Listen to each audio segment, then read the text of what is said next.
Hello నమస్తే అండి. మీకోసం ఎండుమిర్చి టమాటా రోటి పచ్చడి చేసి చూపిస్తున్నాను ఫ్రెండ్స్. ఈ రోజుల్లో అయితే ఎవ్వరకు చేయట్లేదు ఫ్రెండ్స్. అందరూ బిజీ లైఫ్లో మిక్సీ వాడుతున్నారు ఫ్రెండ్స్. మీకోసం నూరి చూపిస్తున్నాను ఫ్రెండ్స్. ఇలా చేసుకుని తింటే బాగుంటుంది ఫ్రెండ్స్, సూపర్గా ఉంటుంది ఫ్రెండ్స్. ఎంత అనుకున్నా మన రోటి పచ్చడిగా ఫ్రెండ్స్.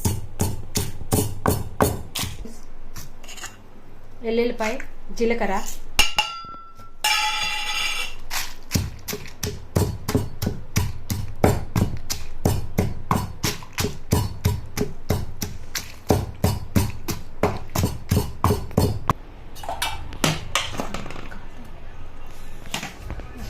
ఇది నలిగిపోయింది ఫ్రెండ్స్. టమాటాలు వేసేస్తున్నా.